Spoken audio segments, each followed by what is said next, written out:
All right, you're live.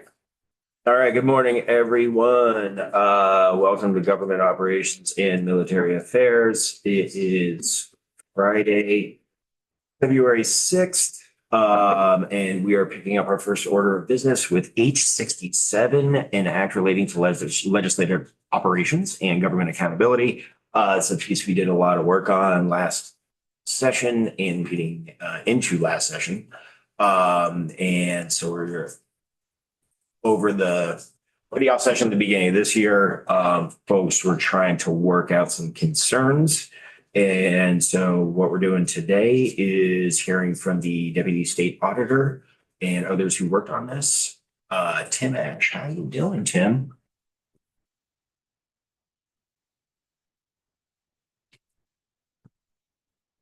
Good morning, everyone. Tim Ash, Deputy State Auditor. Hope you're all having a great beginning of the session. Thank you for joining us live and in person. We usually have you on the screen. I expect that you've solved all of the state's problems. It's a working. February 6th, haven't you? It's a working all out, but we're on it. You know how it goes. Dreams of the first week of the sessions. Hope gets narrowed. So I'm gonna, some of what I say will sound eerily familiar to last year when I came in and spoke to the committee. So hopefully it's a bit of a refresher, kind of stage setter for what the committee will work on. So just hitting the rewind button a bit to the former Government Accountability, which had the unfortunate moniker GAC. GAC was intended to be a committee that would provide kind of an important oversight function of the global effort of state government to address the major problems of the day. And it came out of the results-based accountability framework, where people were attempting to focus the state's programmatic efforts on big picture outcomes. Are children healthy? Is employment high in all the regions of the state? Different high level metrics like that. In practice, the committee never really found its legs. It often found itself bogged down in semantic discussions about the difference between an outcome and an output, lots of things which didn't really feel as oversighty as the committee's intentions had been.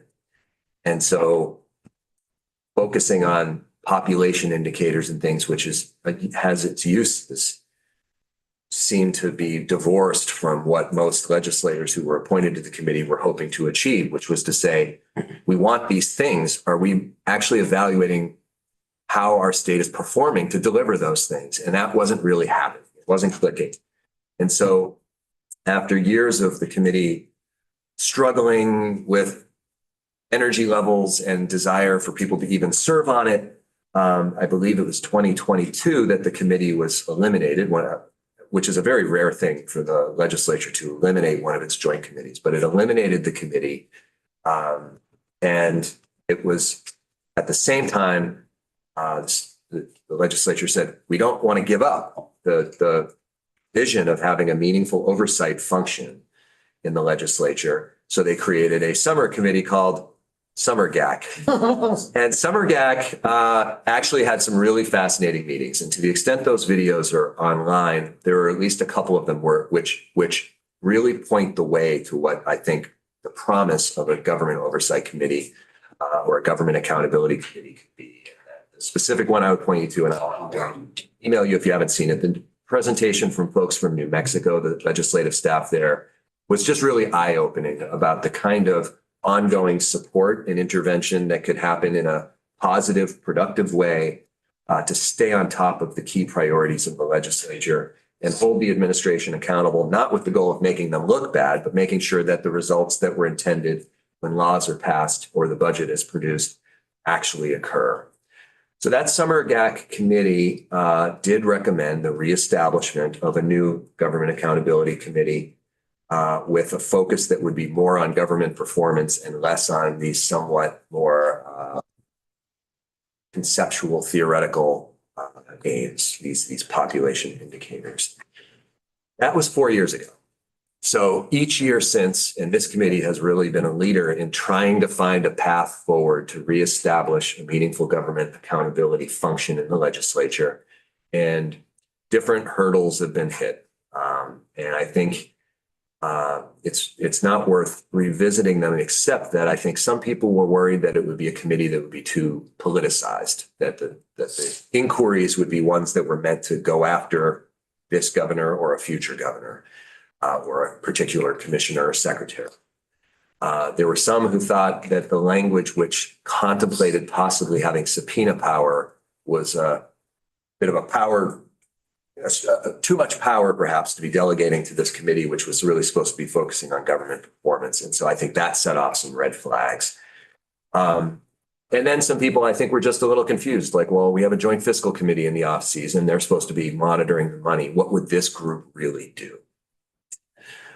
From the auditor's office point of view, we think that a government accountability committee isn't the only way to achieve the objective of kind of monitoring government performance, but it is definitely an appropriate one.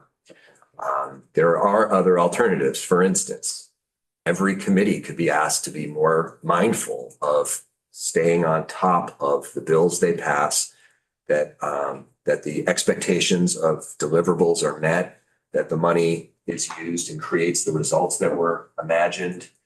Every committee could be doing that. Every committee in the past has been asked to do it. And the follow through has been spotty.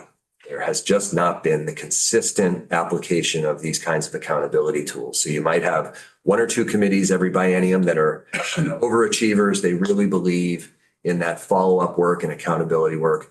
And then other committees naturally kind of drift to the newest problems in front of them on their desks. So asking every committee to buy into this mentality is appropriate. That would be one path, but it has not succeeded, but there's still hope in the future. You could task an office like the auditor's office to do some of this follow-up work for you. We do that in our own way at our discretion today. And there may be times where it's appropriate for the legislature to ask us to do that. That would probably require some resource discussions, but that's another option. And then the third is in reestablishing a joint committee. From our point of view, joint committee, if it's going to be done, there's a couple key considerations. From our point of view, it should be made up of legislators. The reason is because this is a legislative oversight concept, a legislative accountability function, and commingling that with the executive branch starts to diminish the idea that this is the legislature monitoring and keeping tabs on the executive branch. It's not to say that this is meant to be adversarial to the executive branch, just that the whole idea is you're keeping that branch of government in check. So hopefully it's a collaborative process, but we would recommend that it be made up of legislators. Then there's the issue of what will this committee do? I think that past Joint Fiscal Committee and others probably worry that lines will start to get blurred, that a committee that has open-ended accountability opportunities might start treading in areas that other existing committees already have. I don't think that has ever been the intention. So the process of deciding what this committee does its deep dives on is really important. I think probably the best thing you can do is have that be something that is generated through the standing committees themselves, so that standing committees have identified things that they want this designated government accountability committee, if that's the name for it, to take a look at, and that there's buy-in right from the beginning. No one's going to say, well, who asked them to look at this? Who do they think they are? Why are they stepping in, in areas that are outside of their authority? So establishing a process where things sort of,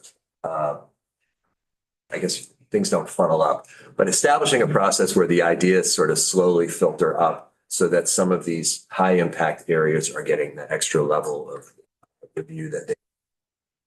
I also think it probably makes sense to do this on a time limited basis, at least for the beginning, right? There's enough question about, well, do we really need another joint committee? The State House is crawling with joint committees, all these things. Why do we need another one? Well, the solution to that might be give it a couple years, see how it goes. And if people like what they're seeing, it'll be almost an automatic to make it permanent. If people say, you know what, if we gave it another shot, it just didn't work out, we need to find another tool. That's where maybe you go back to some of the other options I mentioned at the beginning. But that's one way of maybe alleviating some of the concern that this would be like a runaway committee, and also give people a chance to evaluate whether it's producing the kind of results that a standing committee really doesn't have the ability to do on its own. I think, leave it there and see if people have questions, just because I know that the bill as it was drafted last year is not really probably likely to be on the table. It would be in some different form. So I don't have something specific to like point at. But those are just some thematic table settings that I hope are useful. No, that is helpful. That is helpful. Questions from the two? Or comment on like the direction based on the input? I mean, I think it's valuable, like, it's a laying out 3 options from your mind. I think the one that I would actually like to look at a little bit is how to utilize your office in that capacity, right? You suggested that, and I understand it would be, more resource required, but, If this committee advanced a new version of a joint committee, there's nothing stopping us from playing like a consulting role, kind of being there to help with questions about like, well, how to really determine whether the program's delivering the results that it was intended to do. I mean, we're not the only ones who are capable of that, but that's sort of like what we do. So we can certainly do that. Beyond any committee, there may be opportunities where the legislature says, you know what, we have this, big initiative that we're passing. I think back to the childcare bill a few years ago, which had a lot of big moving parts, dollars flowing in different ways, trying to build capacity of facilities, trying to get scholarships to people who build the workforce. There were all these moving parts.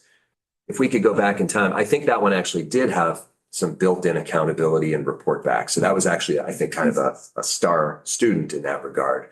But just using that as an example, that could have been an opportunity to say, hey, auditor's office, we don't really have the capacity to be tracking and bird dogging all of those moving pieces. Can you tell us on this date how much of the things we wanted in these areas have actually occurred? Like, you do the verification for us. I'm not asking you to come up with new ideas, just be the verification team. And so there might be instances where that's above and beyond what we're discussing here, totally appropriate. We've been asked to do that sometimes in the past, not frequently, but that's one of the skill sets. I mean, our 12 auditors are really good, and they are just the facts. So sometimes people see the headlines and they think, oh, auditor's office has wagged a finger, or been finding fault. What our auditors actually do is go out and evaluate facts and then put them on a page and say, this was supposed to happen, this is what happened. And then people reach their judgments from that. But our people no one doubts the veracity of what they put on that page. So that's a resource that we're there for, in all the areas that you guys think about. Even if it's not on this committee, you should just keep us in mind and always drop a line if we could be providing some thoughtful assistance. Nugent.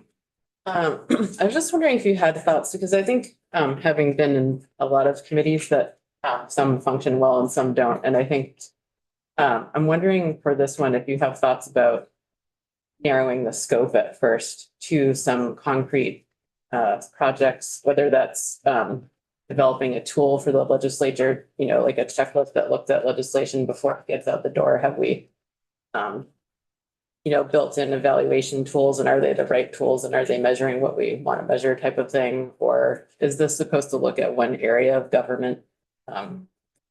Just some, ways so it feels a little bit more concrete, maybe. Yeah, I think it's a great question. What I would recommend is it's sort of 2 things happening at the same time. I think that in order to justify the committee's existence, it has to be looking at some specific things that people are particularly interested in. Things that have broad interest from the legislature beyond partisan, beyond House, Senate, but big issues. So I think the committee has to have a process to determine what it's going to look at. And it can't be everything. It has to be a subset of all the priorities of the building. How you evaluate those things becomes that checklist toolkit. And I think that trying to put that in a bill is going to be probably a fool's errand. Better to lay out kind of the rough parameters of that and then let this committee see if it can figure it out. And then have the committee itself be evaluated after it has a couple years of track record to determine whether its assessment tools and way of judging have been fair and useful to people. Because I don't know that people in here have different tenures in the legislature so far, and I had my tenure. And one of the hardest things was always when you pass a bill that you put a lot of blood, sweat, and tears into, and a year later, because you haven't heard anything, you think everything's probably going swimmingly. And then you find out either they didn't do it or they did it in a totally different way than what you had expected, or they did it just not at the level of, with the level of aggressiveness, they didn't put their, muscle into it. And so the tool is meant to say, how do we really get at those questions? How do we know that there was the follow-up we expected and that things didn't drop off? And it's very easy for the administration, just like the legislature, to get distracted with other things because things are always coming up. So the idea is to have this way so that the administrative agencies say, oh, they've chosen our area as the thing they're looking at for the next year. We can't let it go. We can't take our foot off the pedal. We have to be ready to be judged on how we're doing. So short story is, I think you have to have some specific topics that have been identified or a process to pick them. And then on the other side, you have to have the sort of how you're going to evaluate it. But I would not recommend trying to spell that out in a bill. It'll tie you up in knots. People will fight over every word, but it'll miss the bigger picture, which is, are we making sure the program's doing a good job or not? Doing what we wanted. Yeah, I mean, that gets at like the core of like the desire, right? Like making sure that the legislative intent, the charge and duties are being met, that the dollars in are being utilized for positive outcomes for the purpose of X, right? And so, I mean, and one of the things I've been personally noodling on with this one is, the application within the bill itself, whatever you're moving, of having more stringent, like required checkbacks or the utilization of sunsets. So you're forced to come back and review the legislation and do all of that if there's a mechanism within the bill itself to force that review process. Yeah, it's there. When I think about accountability is on everyone's mind. It's a word everyone says that they're in favor of, but doing it takes persistence. And in the past, it's really been moments of inspiration. People suddenly remember, wait, whatever happened to that? And then they start send an email to some administrator and say, like, did it actually happen? And so you're trying to start to build a culture where it's systematized and not requiring one person to have that light bulb go off, memory pop back up. The Joint IT Committee, which was only created not that long ago, maybe 6 years ago, has been utilized in some effective ways. It's still figuring out what its goal is because it's trying to manage hundreds of millions of dollars of IT projects. It can't look at every single one, but the legislature has designated it to be the one that looks at some of these big IT projects and actually have like a lever to decide whether they get a second tranche of money in order for the project to move on to its next phases. So this is a little bit different what we're talking about here, but conceptually along the same lines is delegating a group to be on the receiving end of that information and dive deeper than standing committee. 100 emergent things. Suddenly education bill drops with maps and everyone thought the session was going to be about one thing and all of a sudden you're over here. So this is about taking away that chaotic quality, accountability. The unsteadiness that the legislature always has, and having it be built in somewhere. And I really think giving it a time limited period, even if at first just to say, like, Is it doing something useful? Is it doing something interesting? Is it adding value to what we all do here? And if it does, what will happen is standing committees will start saying, hey, I want our issue to be the one that gets put on their agenda for review. And if it's not, you'll know it fast. People will say, I hate being on this committee. We're not doing anything. Fair point. Rep. Waters.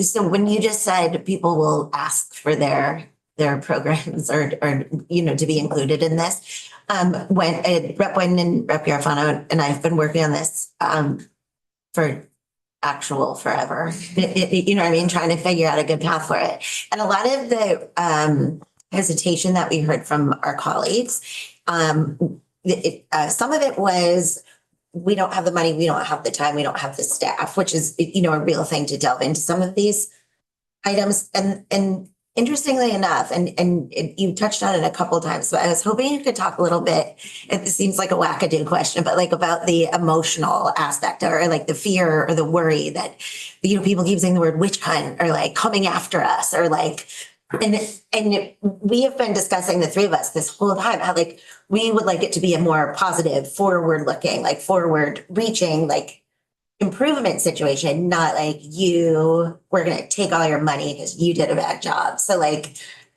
just your experience in the auditor's office and, the legislature, it's a unique perspective. Yeah, it's a fair worry that people would have. Yeah. And, there are ways to mitigate that. And I think the process by which the issues that are going to be reviewed are picked is one of those ways, right? If it's coming through the committees themselves, that should create more buy-in. If the committee composition is balanced between House and Senate, you get rid of some of those sort of tribal issues. You could have requirements that it be bipartisan co-chairs. I mean, there's ways to address some of those concerns, which are not rewriting history. You just go with tried and true methods so that that gets dialed back a little bit. The consulting role that I mentioned we could be playing for a committee like this could be extended to administrative agencies. Like there's nothing stopping that. I just wouldn't give them voting or authorship powers because that should be, we believe, left to the legislature. So if integrating into that process somehow the programmatic leadership or whatever is a way to make sure that dialogue is occurring every step of the way and the communication exchange is happening, that might be good. But there's no question, so our office, if we put out an audit that says Agency X was tasked with doing 100 things, they did 99 well, but one they didn't do well. Well, guess what the headline is? Agency didn't do one thing well. And then people look to us and say, why don't you ever say that people did a good job? And we say, well, no, we pointed out that they got a 99 out of 100. And when we did an audit just recently, one about the Department of Public Service, one about the Department of Financial Regulation. It was how do they handle consumer complaints when they have issues with either utilities or insurance companies? We found they do a great job. Do you know how many news stories there were? None. It wasn't not enough conflict, I suppose, right? So I understand the worry because agencies don't, they're thinking, look, we're trying our hardest. We don't want this committee to just get up there and be constantly telling us we're doing a bad job. If it's sincerely not the goal, that will come out very clearly as people work through this. The fact that we have a chief performance office in and of itself suggests that the executive branch should be understanding the potential positive nature of this because they go around and educate different programs and departments and say, here's how you could be using lean improvement tools. Here's how you could be using better performance measurement. This is how you could be doing these kinds of evaluations better. They're not going there and saying, because you do such a bad job today, they're saying, because we want to build your capacity. And what we're talking about in this context of legislative government oversight is to say, look, we all are overwhelmed with the amount of budgetary decisions, policy decisions. We need the occasion to step back from time to time, look at how it's actually going so we can together make better decisions. I mean, that's one of the great advantages of the way the budget works is it is not like the legislature just does the budget. The governor has a role. It's like he can't do it. The legislature has a role. So in the end, whatever comes of this review is going to be a two-part sort of story.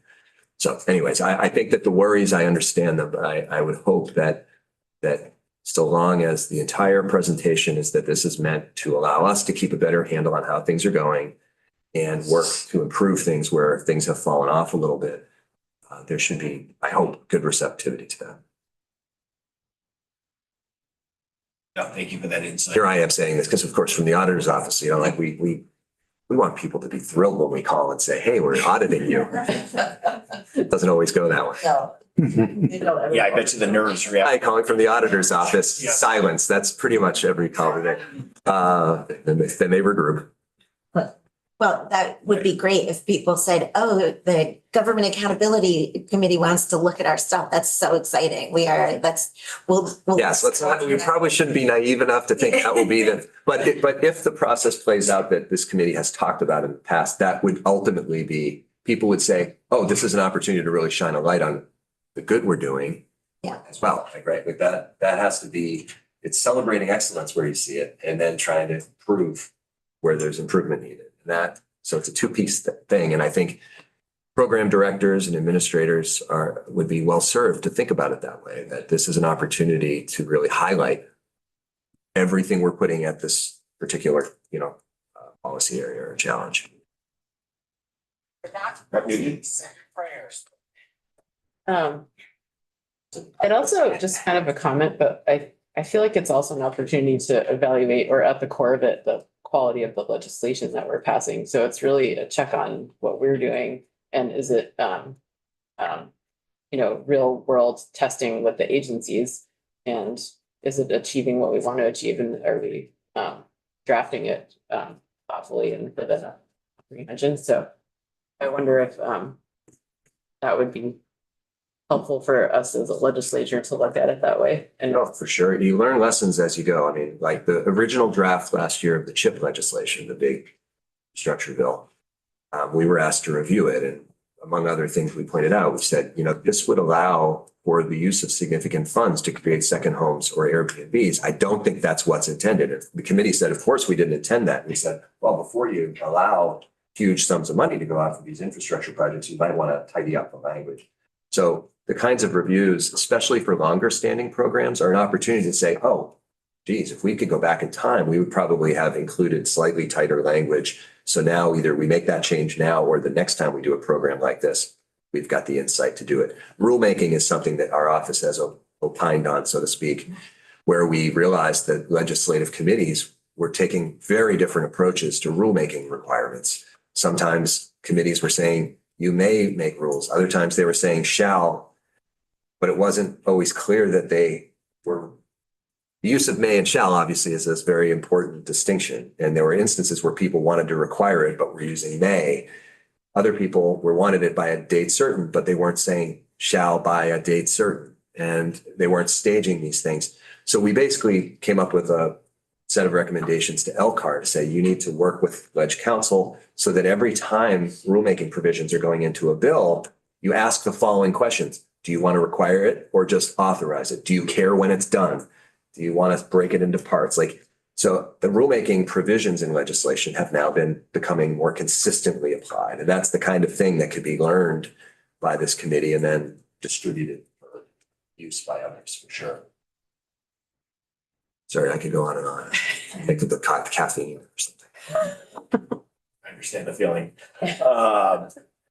Anything else for Mr. Ash? No, as always, sir, your insights are appreciated. All right, thanks. Good luck. Yeah, no. Thank you appreciate it. so much. Thanks. Good luck. I do the easy part. Bye. Yeah, totally. Thank you for that sign off, sir. Yeah. All right. And moving on to another conversation that we have been navigating quite a while in this committee, state grant processes. And so we got Nick Kramer is first up. How you doing, Nick? Good to see you again.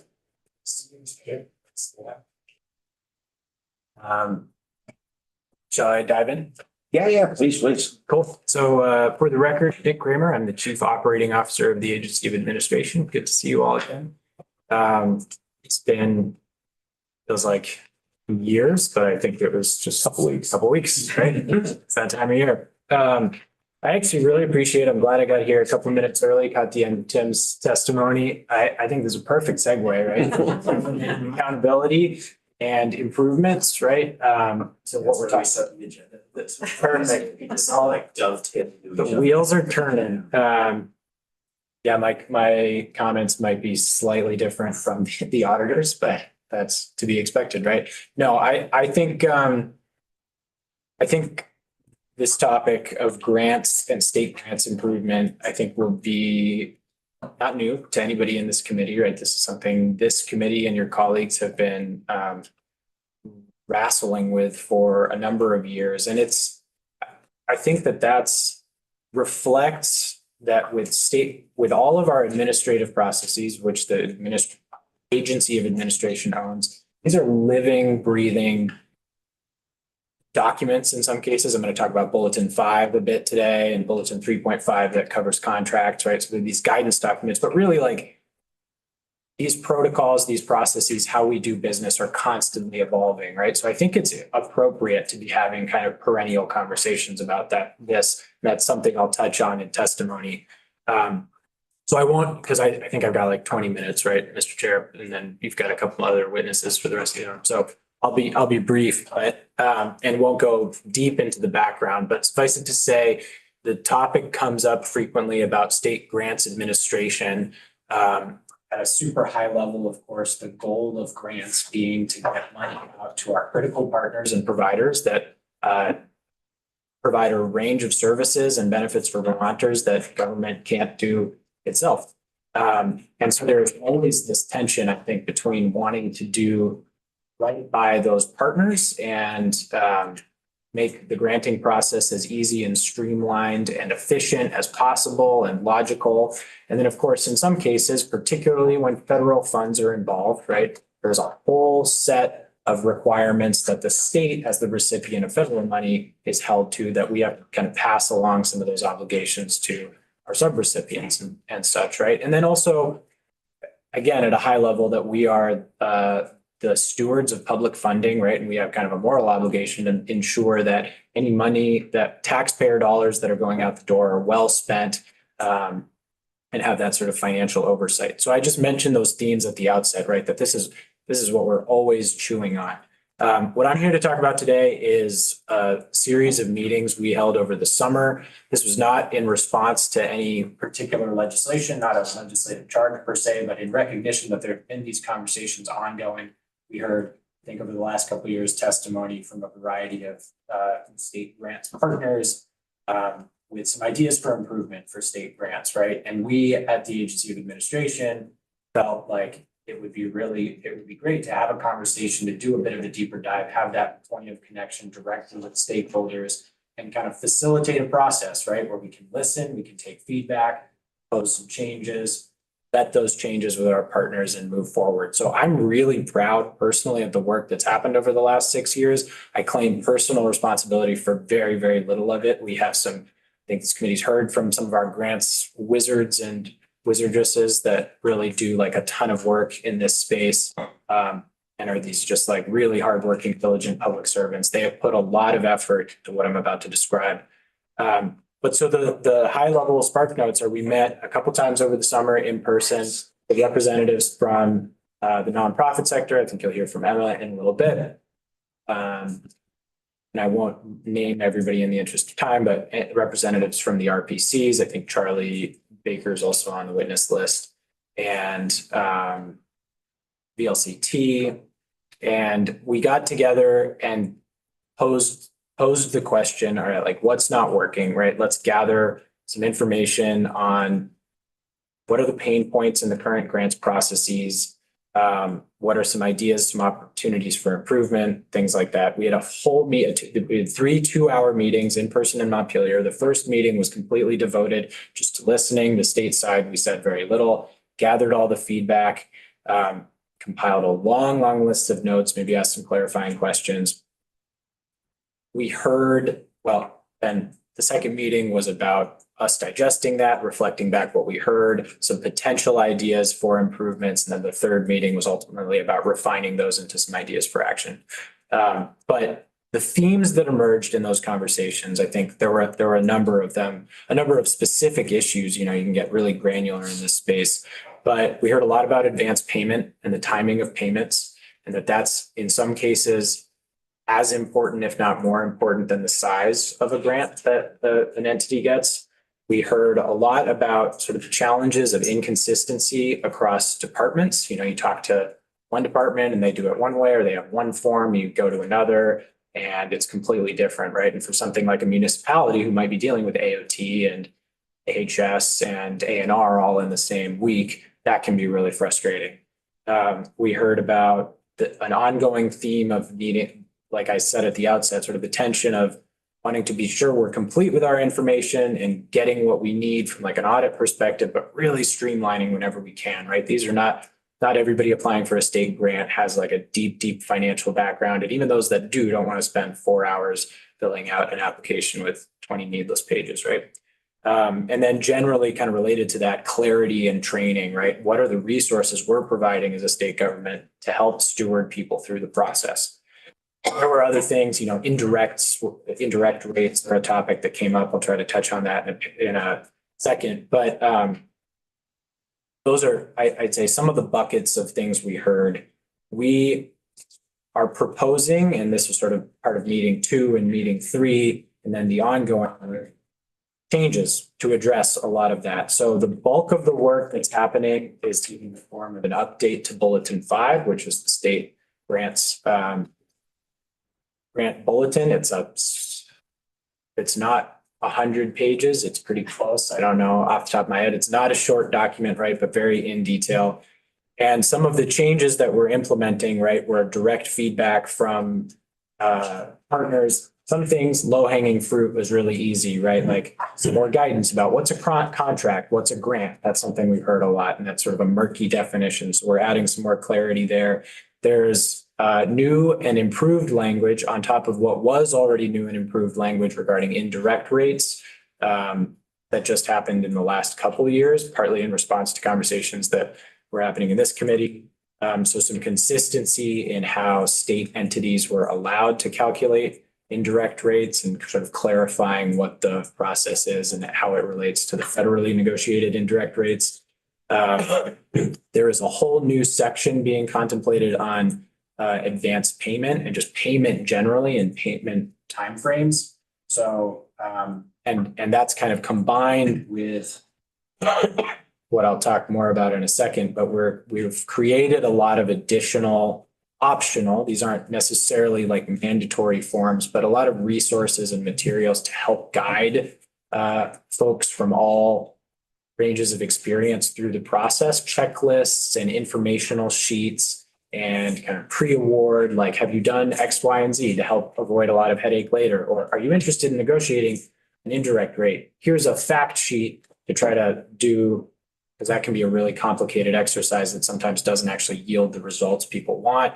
Here's like a primer on how that process works and the types of information you'll need. And just a first blush, like, is it going to be worth it, right? Because we've had instances where people go through the exercise of calculating and negotiate an indirect rate and actually lose money or have spent more money doing the exercise than they gain, right? So things like that are sort of designed to be front end, not gatekeeping, but checks, right? To help clarify processes, orient folks towards like what are the right components of the grant landscape, because it's complex, right? Inevitably, when there's all this federal regulations bound up in it and our own state regulations and legislation that has specific requirements. So the team, I should say, really has done a lot of work to create some additional materials, some additional documentation to help guide. That's all interspersed in this update of Bulletin 5. There's a glorious set of appendices that have all kinds of information. They're doing some work on their website to consolidate training resources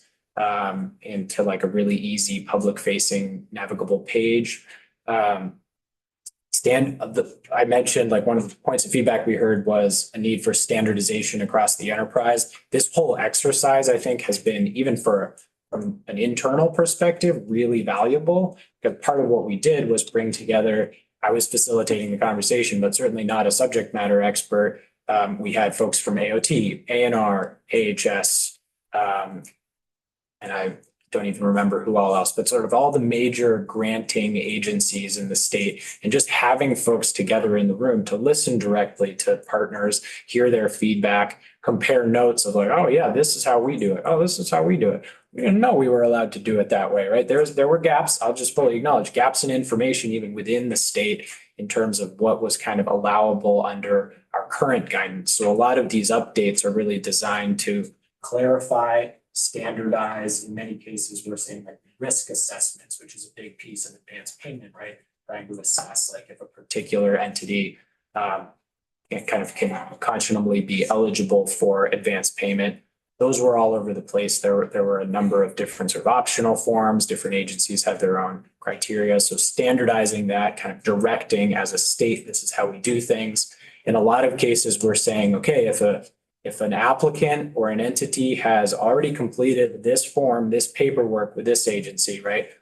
Like, don't do it again. We're standardizing some of the logging of these things, so they'll live centrally, so folks can just pull up, oh yeah, this is the municipality of Corinth's risk assessment form that they did for an AOT grant. Now they're applying for something in ANR. We can just pull that, right? So some of those internal efficiencies. We've had a lot of internal conversations. We had internal conversations interspersed with our meetings with the partners. Since then, there's been a whole series of like our team at the Agency of Administration getting together all the contracts and grant folks across the state, of which there are like hundreds, literally, into these giant team meetings to workshop some of these ideas, provide feedback onto Bulletin 5 updates, kind of vet some of the like, well, here's a challenge operationally that we didn't think about, right, in some of those meetings. It's complicated stuff, but so we've had this enormous effort of internal outreach and buy-in. And I think a lot of folks,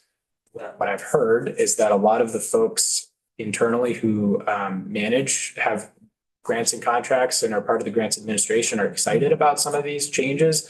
There are things that definitely benefit us too as an enterprise. So I'm feeling really positive about how this has gone. I want to acknowledge, and I think you'll probably hear from partners, some of what I'm describing is still very much in draft form, right? Bulletin 5 is a big document that typically when it's updated, it's effective July 1st of the fiscal year to align with the beginning of the fiscal year. That's our target for this update of Bulletin 5. But there's a bunch of work happening right now behind the scenes, or I should say internally, to kind of come up with an initial draft. We have committed to partners to sharing a draft before it goes live and soliciting some more feedback to do kind of a final check and make sure we're not missing things. When we did that with sections of things we were contemplating, there were little things like, why do you say, I'm going to butcher this, but like subrecipient instead of grantee, like language things that are just for the folks that are so steeped in this work, you forget, like your average person off the street might not understand. So there's already been points where the external partner group has been really helpful to us. And I guess I'll just say in the interest of time, kind of the last outcome of this process that I feel really positive about is we've committed. I started testimony by saying this is an ongoing thing, right? We have to keep revisiting this. So in acknowledgement of that, part of what we've tried to do is build more of an infrastructure for dialogue between the state and external partners. So there's a quarterly meeting series now that we plan to keep going into perpetuity. We're managed by our state grants folks, and they bring folks together to talk about training and resources and materials. And of course, as we update Bulletin 5, that can be a topic, but just to keep that like channel of dialogue open so that folks have an opportunity to engage directly with the state. It's not something we're doing behind the scenes or behind the curtain and then just dispersing, but make this more of a conversation. Obviously, there's always going to be some tensions, right? There are things I'm sure some partners would love to see that are not possible, right? Where there are some challenges when you get into federal reporting or sort of state protocols. But I think for the most part, we made a ton of progress on this issue in the last really 6 months. I mean, it's been since July. And so, and I'm, like I said, really proud of the work our team's done. I'm really grateful for the partners' participation in this. We had what felt like really positive and propulsive discussions. So certainly happy to take any specific questions from folks or elaborate on anything I said. As always, it's a lot of detail from me, a lot of words, but to make sure I got it all out there. Thank you. Rep. Waters Evans. Thanks. Well, it's good to hear people are excited about it. This is something we've been trying to make some headway with for a few years, I think now. It's been, but do you have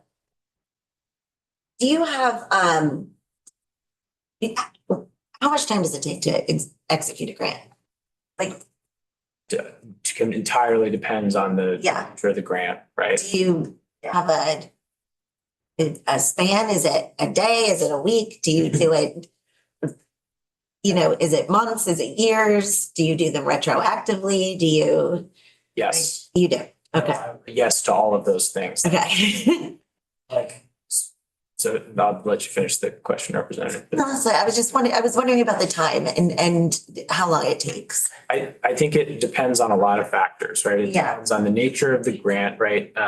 There are some small dollar individual, like beneficiary type payment things that might happen very quickly. There are sort of small municipal aid programs, I think, that could happen very quickly. I'm giving examples based on my understanding, but again, classic caveat that I'm not really the subject matter expert. So I think when you say days, yeah, I think there are some grants that could probably be executed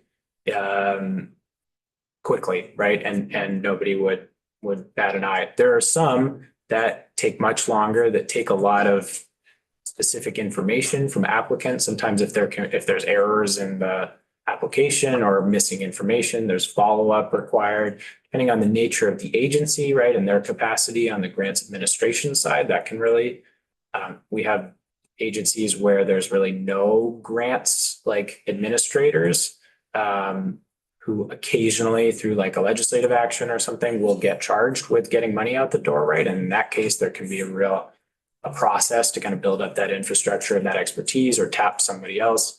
And then there are agencies like Agency of Human Services that have entire units, right, devoted to grants. And so I always hate giving a not precise answer, but I really do think the answer is it depends. And in some cases, yeah, months I think are reasonable. I've not heard of an instance where it's taken years to implement a grant.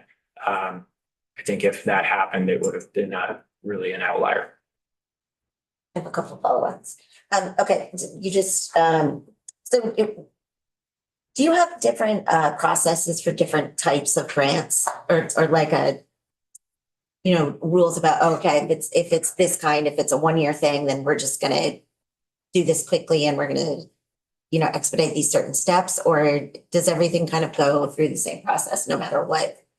No, so that's a great question, Representative. So all agencies, and my colleagues could speak to this in far more detail, but all agencies are required to submit a granting plan specific to their operations, which describes, this is part of Bulletin 5, this is a requirement of Bulletin 5 that I think it's annually, every agency has to submit their granting plan. That's an internal thing describing exactly what you're asking about. Like, here's the universe of grants that we deal with. Here's how they are made, and here's the process through which they're made, whether they're, competitive application, or sometimes they're directed by the legislature, right? Named recipients. So they kind of walk through all those details, and depending on the nature of the grant, if it's a federal pass-through grant, right? All of those vary widely. And so the processes to administer them vary accordingly. Thank you. Rep. Nugent and Wing. I just want to say how much I appreciate the effort that you all have made. And I think the idea of partnering with outside partners to work on these processes was felt really productive and gratifying to do that with you also from the legislature and the administration. So I'm really excited to hear, talk about, how can we reduce the need for people to put in their information in different places and and make those processes a little bit more aligned. I was wondering if you had thoughts about, it sounds like you're thinking of this continuing. Is there anything that we need to do or should do to help that, support that? From my perspective, Representative, and I've only been a part of these conversations for the last year or so, right? I new in this role even in the last 2 years, but I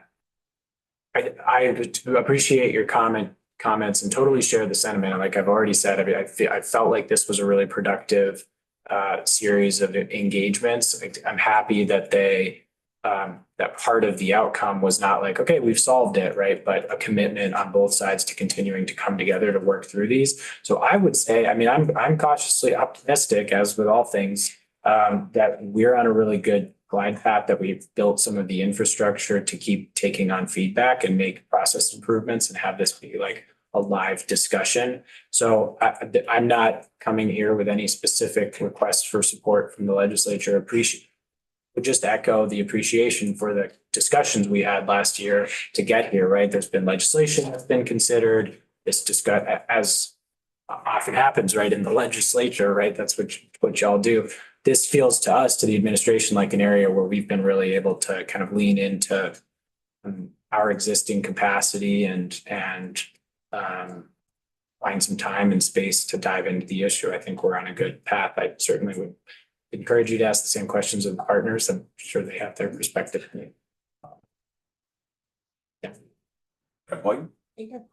I'm wondering if you all are considering or having conversations about developing expedited processes for federal grants that may be a little more time limited. So like in the short. You're saying, Representative, specifically with regards to federal grants that are already granted, that we might have some awareness of, they might be implicated in some of the federal instability we're seeing at the moment? A little bit, or like I'm thinking of like the rural health money and, you know, have time limited. Yeah. Yeah, well, so I'll take that's a good example to illustrate a trend. So as this committee's undoubtedly aware, right, whenever we get a new grant from any source for a new project, the state does not have the authority to unilaterally accept that, right? It has to go through what we say called the AA1 process, because that's the name of the form attached to it. But it's a review process that starts with Department of Finance and Management, goes through the Secretary of Administration and the governor, and then goes to the Joint Fiscal Committee, right, ultimately. So for that grant, in particular, that opportunity, which is huge funding and deeply transformative, that's something we wanted to get across as quickly as possible. So there is an existing process in that case of review. There's like 6 or 7 people that sign off on that. We just moved very quickly on that one in this case, because we all knew that this was really important. I think there was even a little bit of a bifurcation there, as I understand it, and I'm not super close to the details, but part of, in order to get that money out the door, there was a request for some sort of initial, the grant contemplates a bunch of additional positions to help get money out the door and support that effort. We were trying to get a couple of those stood up quickly so that we can begin doing that work to facilitate the rest of it, right? So I guess without getting too in the weeds, on a case-by-case basis, as we're aware of significant federal funding opportunities for time-sensitive ones, there are processes internally we utilize to expedite things. We request expedited review in some cases from the Joint Fiscal Committee, because that's typically their process with that, is they have 30 days to review it. If not, if they do take no action on it, then it becomes it's sort of default accepted, or they can look at it in a committee at the next time they meet. So there's that kind of thing. We're also, I mean, just in case it's useful, Commissioner Gresham has been in before House Appropriations and Secretary Clark talking about our monitoring of federal grants. We have a process over the last year or so to track if we get notifications from the federal government that funding we were anticipating getting, we're not going to get, and that sort of reports up through finance and management and the Secretary of Administration. And so we're keeping a close eye on that and then moving quickly to address or as necessary, initiate a dialogue with the legislature about, okay, this funding went away, what are we going to do? So there are processes in place to kind of pivot and respond to federal emergent circumstances. Hope that answers your question. Any further hands? Seeing none. Appreciate the time, the diligence, the update, sir. Of course, thank you, Mr. Chair. Thank you, committee, for your time. Up next, Mr. Baker, how are you? Good morning. Sorry. I'm rushing through the day. Thank you. For the record, my name is Charlie Baker. I'm the Executive Director of the Chittenden County Regional Planning Commission, but I'm really here this morning speaking to you on behalf of all the RPC statewide, or our state association, which is called VAPTA, Vermont Association of Planning Development Agencies. I want to thank the chair and Representative Nugent in particular for the conversations you had in this committee last year.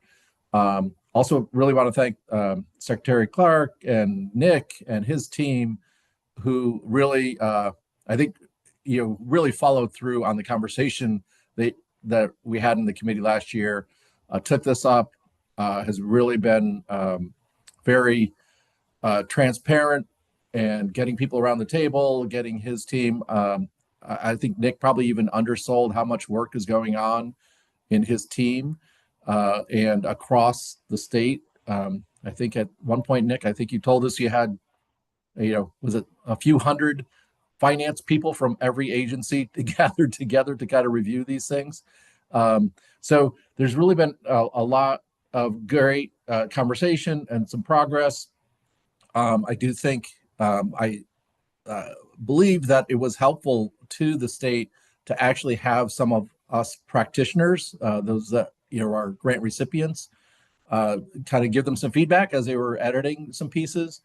And we are really looking forward to the next stage of looking at the next draft of Bulletin 5, because that really is this core document that really provides guidance on the grant making process, and looking to make that as good as we can. This is all incremental improvement that we're working on as we go through these processes. I want to thank Nick again and his team for the quarterly meetings and the commitment to reviewing things with partners. So happy to take any questions.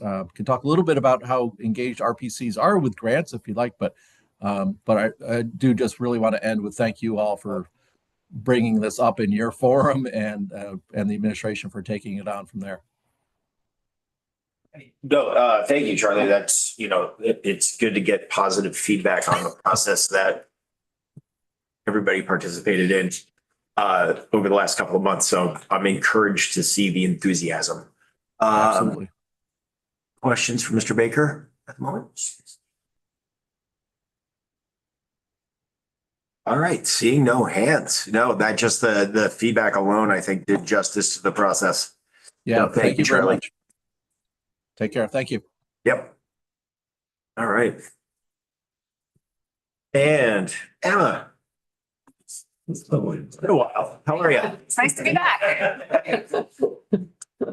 Hi, everyone.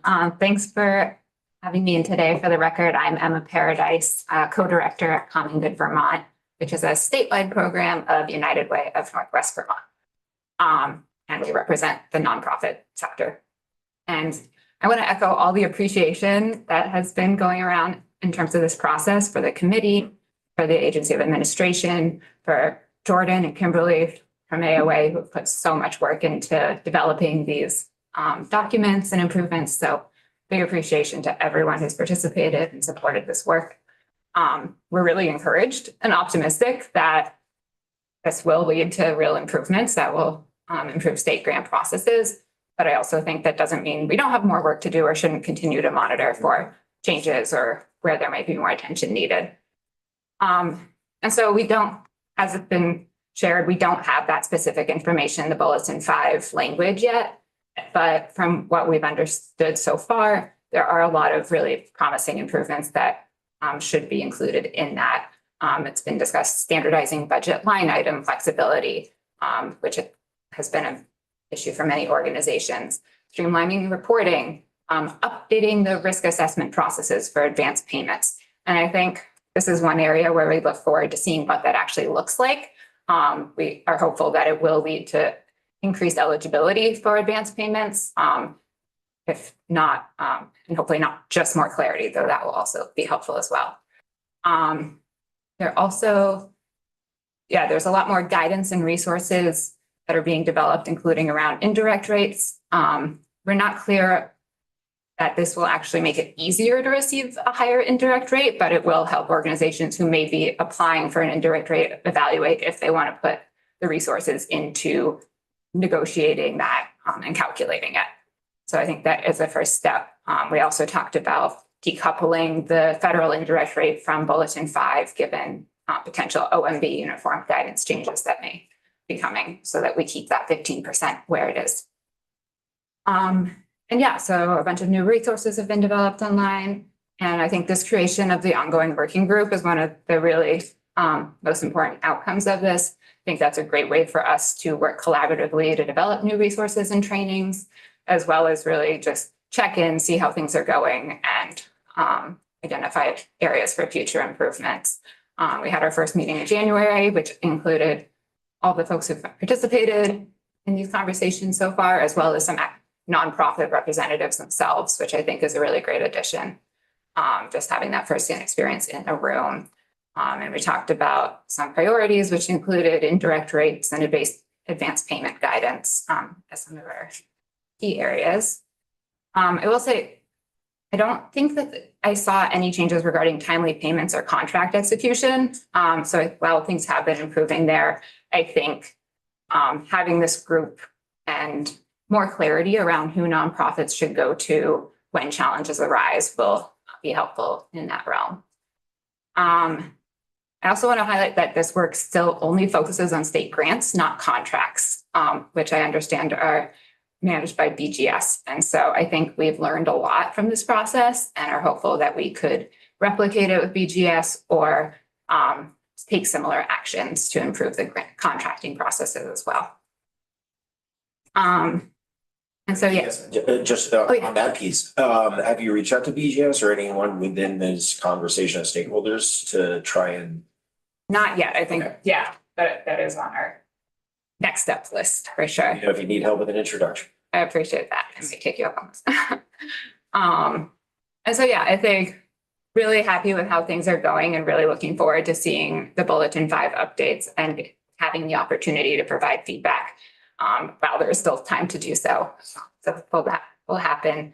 And I also want to flag that I just noticed that the Senate Government Operations Committee has a government accountability bill that would require AOA to report on make recommendations for improvements to state grants. I think it's pulling on language from last year.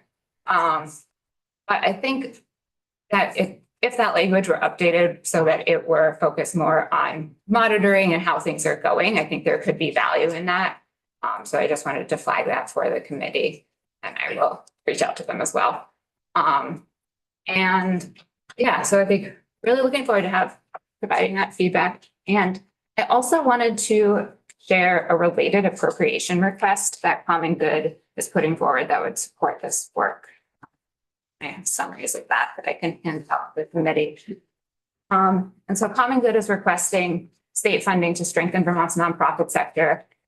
$295,665 in one-time funding that would help nonprofits navigate federal cuts due to executive orders and policy shifts, as well as $267,777 in base funding that would support nonprofit capacity, financial management and compliance, and strengthening state grant systems. And so this proposal has been endorsed by more than 60 nonprofits who are really prepared to work collaboratively with the state and efficiently in this moment of change and really ensure that public investment in our sector has a lasting impact. And I want to focus in on the second piece of the proposal because this would really support our work with state grants and organizations who receive state funding.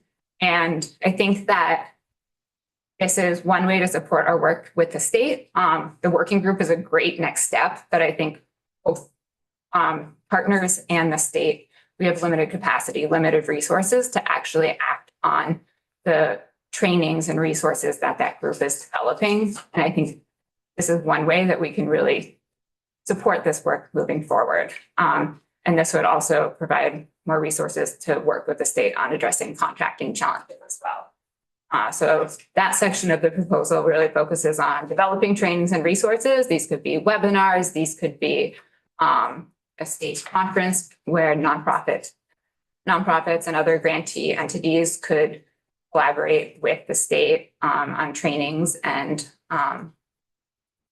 building those relationships. I think it would also support improved state partnerships, support our sector data collection, which would benefit both the state and nonprofits and the legislature for having a better grasp on the state of the sector. And then it would also create a technical assistance fund to support nonprofits with state grants in areas such as financial management, science, training new employees who may be managing state funds. I think that is one way that we can really make sure that this time and energy everyone has put into this work has a long-lasting effect. And even though we're requesting base funding for that, one-time funds would also make a big difference. And then the other piece is really focused on technical assistance for nonprofits navigating challenges related to federal policy changes or funding cuts. And that could be anything from evaluating changes to Medicaid that are going to impact their revenue to exploring mergers or consolidations if those models are no longer sustainable. And so that I think is a really timely way that we can proactively support this sector that is providing work on behalf of the government. And it would also create a nonprofit task force and hold cross-sector convenings to really identify common areas of need, and that would really inform the technical assistance program as well. And we just see this as really aligning with Vermont's priorities around affordability, economic stability, and protecting Vermonters. And it's going to ensure that all the work we've done will be long-lasting and impactful, especially as federal partnerships are becoming so unstable. And so I just wanted to highlight that for you and would really appreciate your support on that. We've been in House Commerce and are talking with Senate Economic Development, but hoping to just bring that to your attention as well as it's related. And we could take any questions. Any questions, Charlotte? The hanging question I have was off something you said that is for you, sir. The updated bulletin, timeline on the update. If I missed that during your testimony, I apologize if I didn't catch that. Yeah, we typically make the update effective July 1st of the fiscal year. Starting a new fiscal year. So we're Absolutely logical. hoping that that's what the effective date of the proposed update. We're hoping to have it mostly finalized sometime before then, or very much finalized before then, but mostly finalized even before then. Like I mentioned, to give it a share a draft sometime this spring. It's a couple months with partners, kind of a final round of feedback, finalize a month or two in advance. For our own internal purposes, we have to train.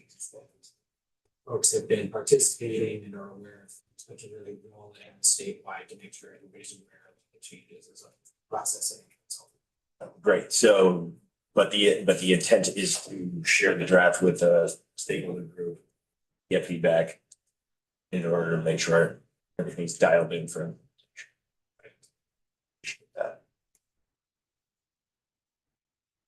Okay, anything else? Thank you, As Commissioner. always, thank you. Appreciate it. All right, committee. All right, I guess that's kind of a wrap for the morning. We will be back at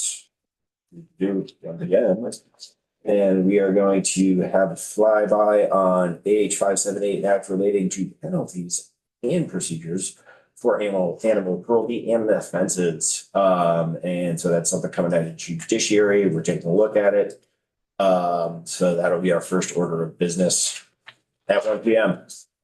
Until then, enjoy your lunch hour.